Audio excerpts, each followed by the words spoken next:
Good afternoon, it's good to be here with you today. I only have 40 minutes, so I'll have to rush through this. Yes, I actually have the dubious distinction of being an ex-prisoner, an ex-drug addict, an ex-whatever. But first and foremost, I'm a human being. And there was a time in my life where I got into trouble. It usually happens when you're young, that you find you're not coping with life. And usually that's because of the circumstances in which you grow up. It's got a lot to do with your family and the cultural dynamics and issues that shape you. I grew up in a Greek working class family. My parents were good people. I actually had a family, which is more than most people that end up in prison have. And they were a supportive and loving family, but we were dysfunctional.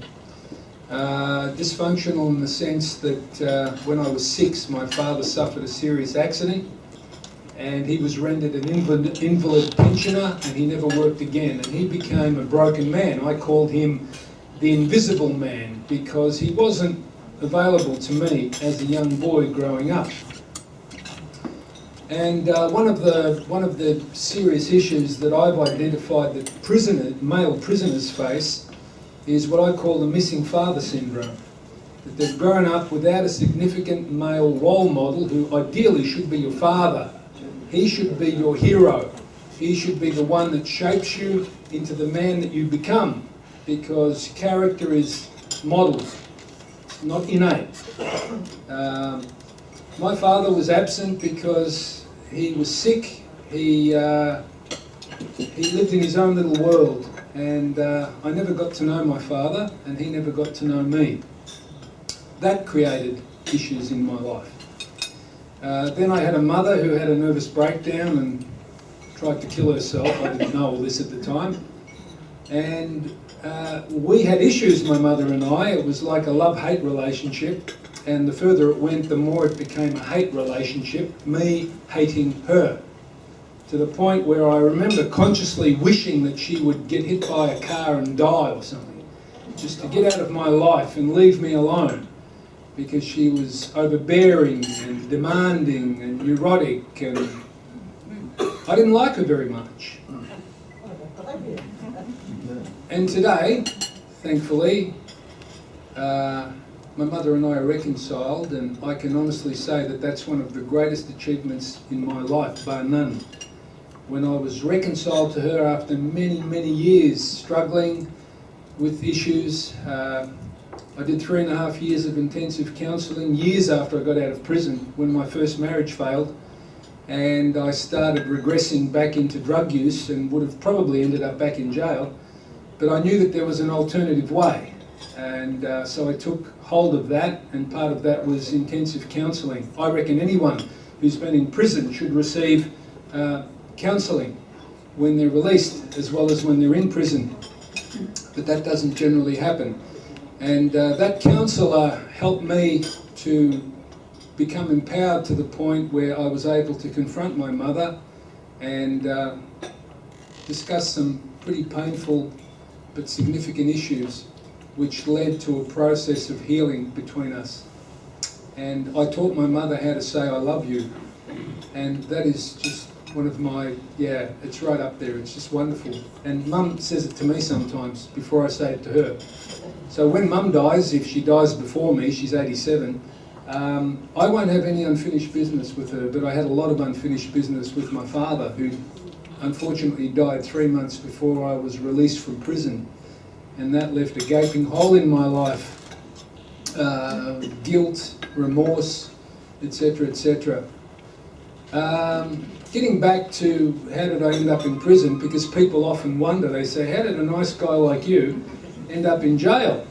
I mean, you don't even look like someone who's been in jail. You know, kids say to me sometimes, where are your tattoos? And I say, well, you know, some prisoners, you know, they're smooth people like me, they're educated people like me. Because prison is a cross-section of the population, I guess you could say. I went off the rails when I was a kid because I started stealing at a very young age. I justified that because we were poor, and I had a real hang-up about being a kid on charity, you know, growing up on charity, hand-me-downs, comparing myself to other kids whose parents had money, who could buy the labels.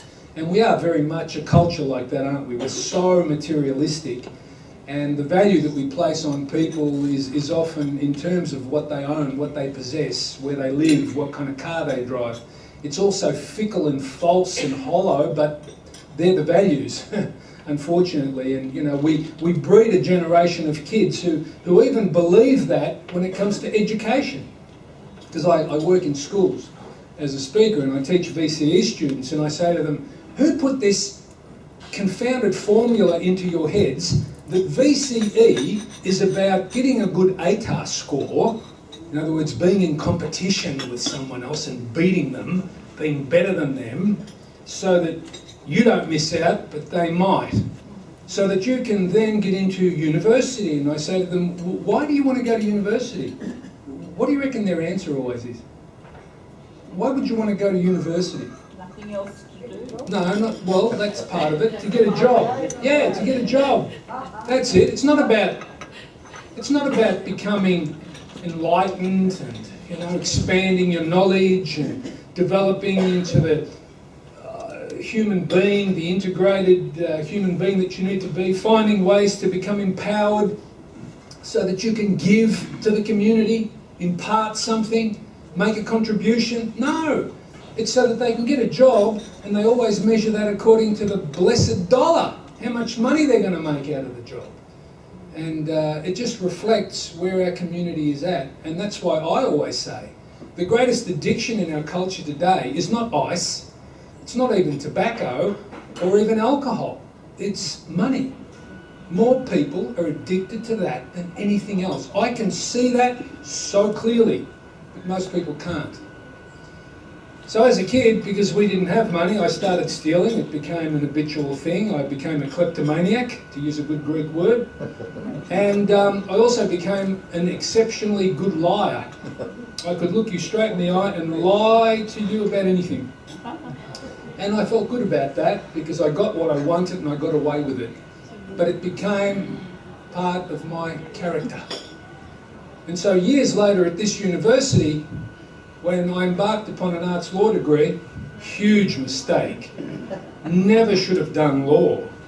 Did law for all the wrong reasons. Should have followed my heart and become a sculptor, because that's what I enrolled in before the academic results came out, and I ended up being dux of my year level, as well as being school captain and achieving various other accolades. And I thought, yes, I'll turn my back on my passion, what I'm good at, and I'll do law. Why? Because I'll never be poor again. I'll have lots of money. Secondly, because my father keeps telling me, become someone special, become somebody important, a lawyer or a doctor. That's how he determined that. And so when I got into law, which is hard to get into, I thought, yep, go and do it. Big mistake. The further I went, the more depressed I became. And unfortunately, Beyond Blue wasn't around then, nor Kids Helpline or any of those other services. In fact, we didn't talk about depression, we didn't know what it was. But I was very depressed. And so I medicated. I medicated with alcohol to begin with. And then one day, at a disco, remember the discos? I discovered cannabis. Oh, that's a wonderful drug. It's the gateway drug. It's one of the most dangerous drugs on the planet, in my opinion, because I have hundreds of times heard prisoners saying, Arthur, when I get out, I'm not going to use heroin, I'm not going to use ice, I'm just going to smoke a bit of chuff. And I say to them, that's a drug. And that's like an alcoholic saying, I'm only going to drink light beer, not full strength. But you're an alcoholic. You can't drink any beer. You can't have any drugs. For goodness sakes, that's the drug that caused you to enter this drug-taking cycle that you're in, and it's the drug that's going to keep you there.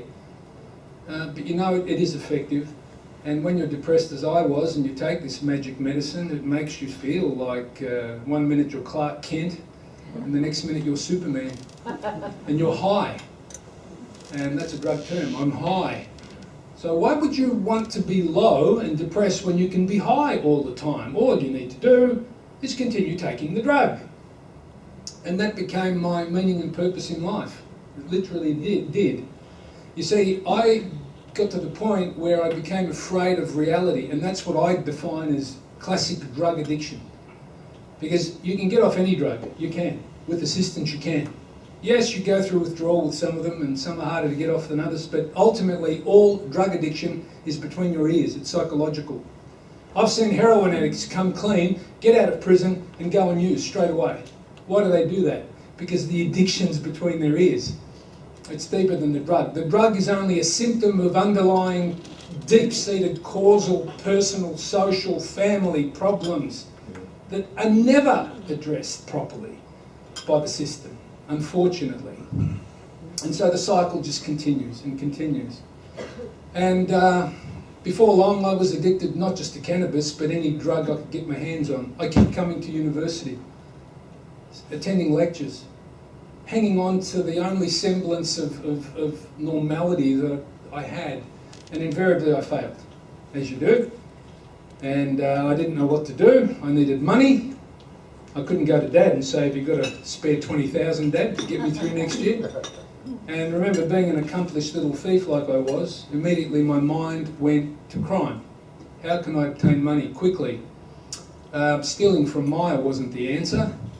And one day I got some inspiration from television. I was watching one of these, have you noticed how many good guy, bad guy, cops and robbers shows there are on television these days? Every channel, almost every night. And it says something about our community. We're kind of like voyeurs, all us nice,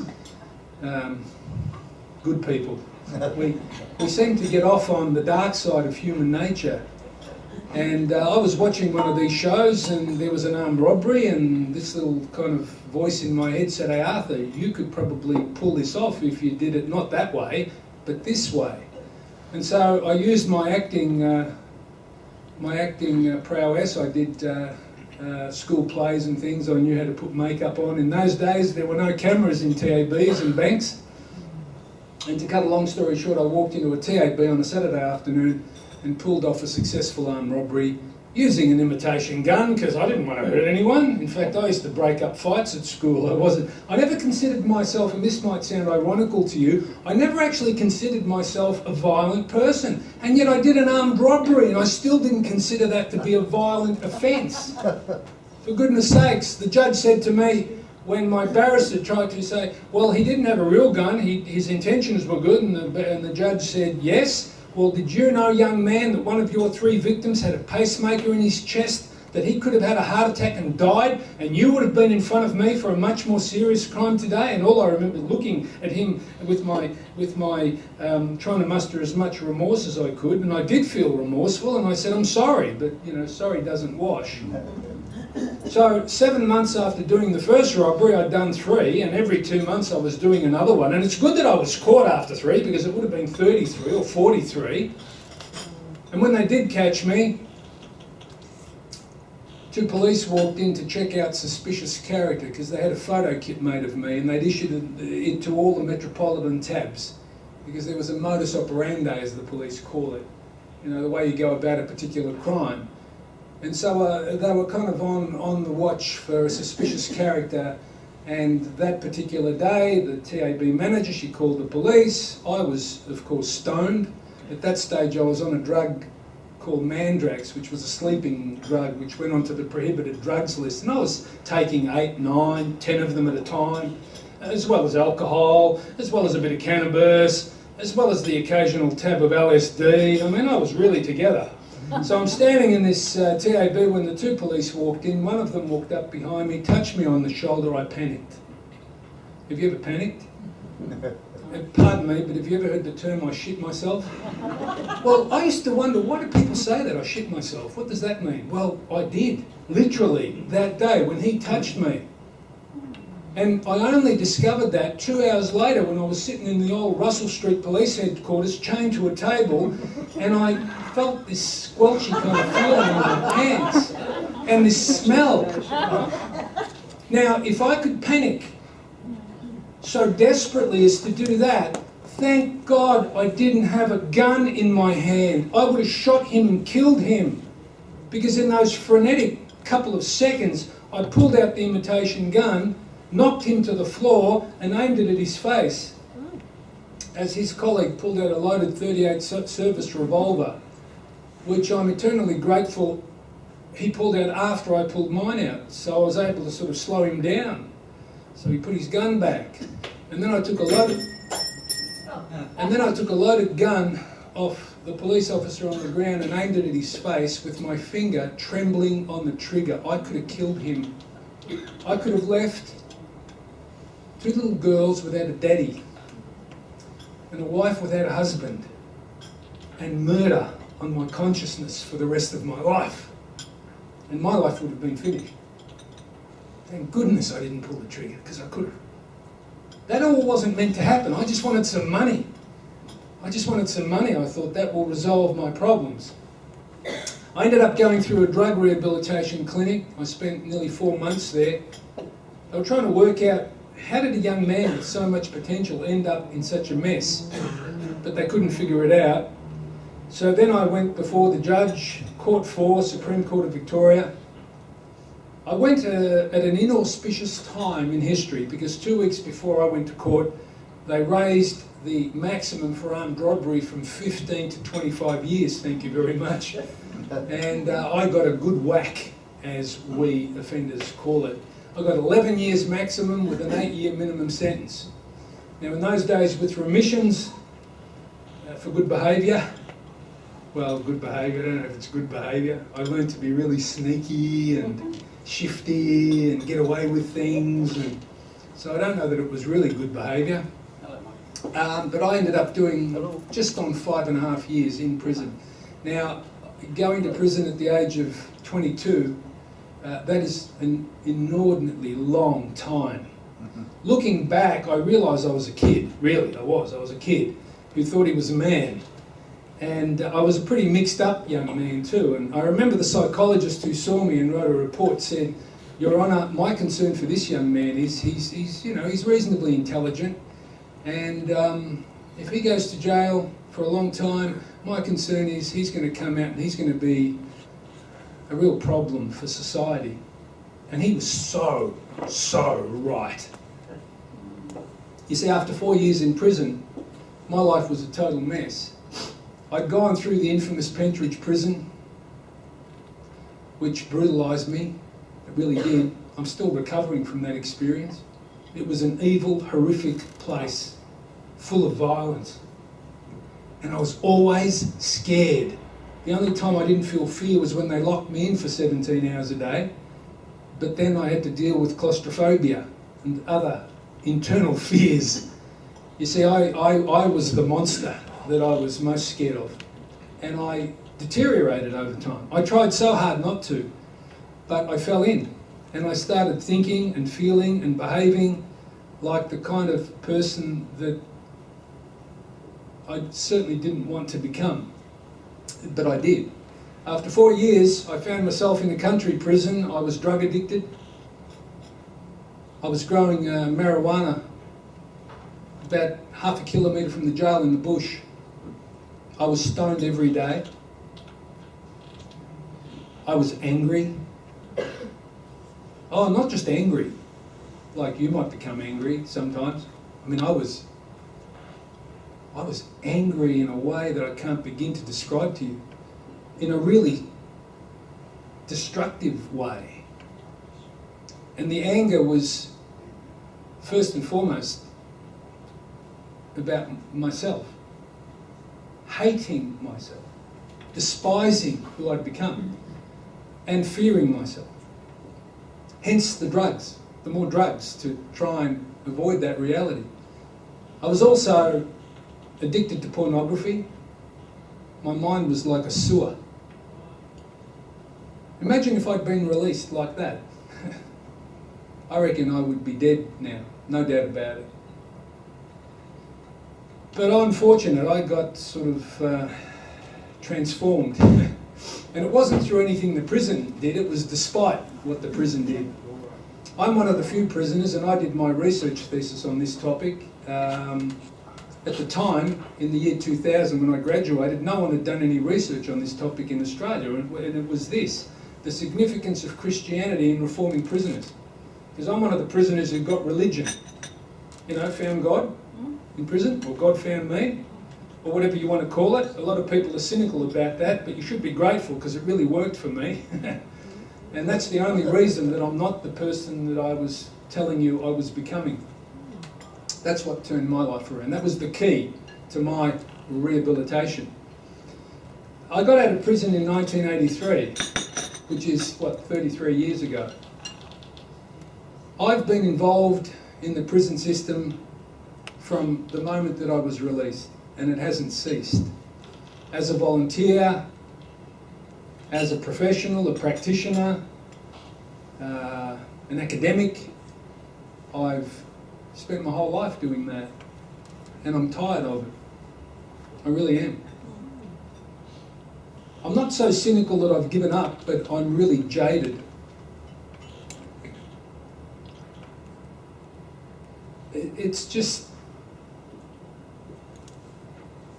Well, let me just share a little bit about who these people are that I'm talking about, in case you don't know. And let me put it in a broader context. You might be aware that Deborah Glass, the Ombudsman, did some research last year. Some of her findings, just listen to them. The prison population exploded by 25% between 2011 and 2014. Did you hear that? 25% in 3 short years. That is unbelievable. That in itself is an indictment on our whole community, not just the politicians who represent us. I'm apolitical. I'm one of these swingers. Sometimes I swing so far I don't vote for anybody. But the government that implemented these new policies to protect, so-called, the community, did us all a great disservice. I reckon they set us back 20, 30 years. And what they've done is they've accelerated our alignment with the US system, which has failed miserably. And they even recognise that themselves now. Do you remember Arnold Schwarzenegger, the governor of California? Do you remember the 3 strikes and you're out policy from a few years ago? Well, I went to the States at the height of that policy, where they were locking up predominantly black men, because they're the baddest, for a third indictable offence, which might have been stealing a pizza. And I went into one prison in Southern California. It housed close to 4,000 inmates, strapping young men, black, Hispanic and white. And they took 1-man cells and they turned them into 3-man cells. They took entire mess rooms and created canyons of 3-tiered bunks because of the massive numbers that were populating their prison system. They were spending more on imprisoning people than they were collectively on the 3 tiers of education, until they went bankrupt. And now they've realised that that policy was flawed, and they're trying to turn it around. And they're into this, when they're released, endeavour not to have them come back. I don't know how they plan to do that, but why are we following the US and the British model when it's proven not to work? The projected growth of prisoners by June 2019 will be 8,300. Now, when this report was tabled, the prison numbers were 6,200 and something. Just in the last year alone, we've gone up to 6,600. So we are tracking really well to hit that predicted. And I reckon we'll even go beyond it. I reckon we'll break that record. So we should be proud of ourselves. Nearly 1 in 2 prisoners return to jail within 2 years of release. It'll be more than 1 in 2 by 2019. The recidivism rate is soaring at 44%. This is a year ago. In the decade to 2009, the rate had dropped to 33.7%. We're up to 44%. Why have we done this? Who's advising these politicians? Ask any criminologist on the planet Earth and they will tell you this is a flawed system and it's failing us. Did you know that the Victorian taxpayer is going to pay $1 billion in the next financial year to keep people locked up? $1 billion. And it's young men, predominantly, who end up in prison. The average age is 18 to 24. 18 to 24-year-olds. The average male prisoner is an Australian-born man who hasn't finished high school. I think it's 2 to 3% who finished high school. I often say they stop trying in primary school, if they ever tried at all.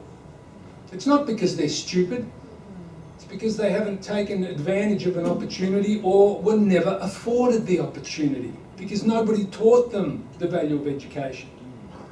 I mean, when you meet, as I have, 3 generations of offender in the same family, in prison at the same time, you've got to ask yourself, the next generation, where will they end up? These are people who have histories of alcohol and drug abuse. It's estimated that somewhere around the vicinity of 75 to 77% of male prisoners and as high as 90% of female prisoners are in there for drug and alcohol related crime, and the rates are growing. These are people who increasingly have mental illness, and psychologists and other clinicians, they talk about dual diagnosis. Which comes first, the drug addiction or the mental illness? Because drugs today, which our society is awash with, are affecting people at greater and greater rates. And our prisons have become what one commentator called the mental health institutions of the 21st century, when another government in the past decided we should deinstitutionalise. Well, that was nice thinking, really enlightened, so just leave them out on the streets, all these vulnerable. Well, they've gravitated to prisons. And nearly every prison in Victoria today, certainly the large ones, have psych units within the prisons. And, you know, when you talk around 75% of prisoners have some form of mental or intellectual illness, it's staggering. Enormous issue. But let's not just talk about the drug addicts that end up in prison. What about the drug users in the community? I mean, what is the fastest growing drug of choice among non-offenders? Antidepressants. Did you know that? Yeah. Why? Why is that? Oh, because we just don't feel good about ourselves. So we non-criminal types, we medicate ourselves, and it surprises us that young people are medicating themselves too. Except they can't go to the doctor and get a script. Or it's not enough. We live in a drug-taking culture. We train our children to take drugs. The drug of greatest destructiveness to our community, without a doubt, is alcohol. I live in Footscray. In a 1 kilometre radius of my house, there are 16 alcohol outlets. Not to mention pokey venues. Prison's full of gamblers too. There's all sorts of addictions. And then we point the collective finger at the druggies that break into our houses and steal from us. And we're so self-righteous and judgmental. And this is a problem that we, as a community, as a society, have created. They come from our ranks. They didn't come from the planet Mars. And we need to take responsibility. And I could go on with statistics, but I think you get the picture. Now, one question I get asked a lot is, but don't they get rehabilitated in prison? And I look at them, these well-intentioned people who ask this, and I look at them and I say, rehabilitated. Seriously. You think a prison is going to rehabilitate someone who started as an infant, as a child, as a teenager, growing up with all these issues, that we're going to take them to an antisocial subculture called a prison and somehow turn them into functional human beings who survive in the community? Are you serious about that? These people come from subcultures. Did you know that Jesuit Social Services last year did research and they discovered a stat that I shout wherever I get the chance, because it says it all. 50% of Victorian prisoners derive from 6% of Victorian postcodes. Did you hear that? Digest that for a second. Do you know where these postcodes are? I'll bet you they're not your postcodes. Western suburbs. Western suburbs, Dandenong, Doveton, Craigieburn up there, some of the satellite cities that are emerging around Melbourne, because all the bad people, all the poor people, all the crim people, you know, they can't afford to live in the inner city much anymore, so they've moved out of Footscray, thank goodness, because I live there, and they're moving further out. If we know that little boys are growing up in these postcodes, that these little boys are going to enter the criminal justice or the youth justice system to begin with, and within 5 years of entering, they will be in the adult prison system. If we know that, why don't we go and salvage their lives? Do something to stop this tragic waste of humanity that is slowly killing us and certainly destroying their lives too. Rehabilitation, I coined a phrase. Being a criminologist, you've got to coin a phrase that sort of defines you, and this is mine. It is an irrational expectation that you can rehabilitate an offender in a captive environment of institutionalised dependency. There's a mouthful. Yeah, it is. Let me just quickly unpackage it. I call it the caterpillar syndrome. I see them on the streets of Footscray, the druggies. They've got that haunted kind of look about them, and they're always on the make. They're looking for the next dollar so that they go and stick it up their arm or snort it, because they're hanging out. And they look like human caterpillars. They're often sick, they're emaciated. And we catch them, these ugly caterpillars, and we put them in prison. That's the cocoon. Because most of us don't know what happens in there. But we have an expectation that they're going to get rehabilitated when they come out. They actually get rehabilitated in prison, all right. Because it's in prison that they're afforded, as a famous prison chaplain once said, Father John Brosnan, who served 30 years at Pentridge, he once said, a person getting out of prison needs three things: somewhere decent to live, a job that they can handle, and a friend. And then he qualified it and said, and the hardest of the three to provide is the friend. And he was right. You see, they get rehabilitated when they're in prison because they get somewhere decent to live. They actually get a job that they can handle, which isn't a real job, but hey, it's something to do. And they've got some friends. It's their family. They're at home. And I've seen them overcome drug addiction in prison. I've seen heroin addicts give up heroin and even give up cigarettes. Well, now it's kind of compulsory. That's another ethical issue, which I've got views about. But anyway, and then they turn into beautiful butterflies in prison. And they're a joy to behold, full of life, full of hope. And then we release them from the cage and they come back to the community and they turn back into caterpillars. You see, it's in the community that they don't know how to live and how to cope and how to be normal as we expect them to be normal. And the converse of that would be to ask you tomorrow to go and live in a maximum security prison and see how well you fare and see whether you can survive. That's really what we're asking them to do. And it's an impossible ask.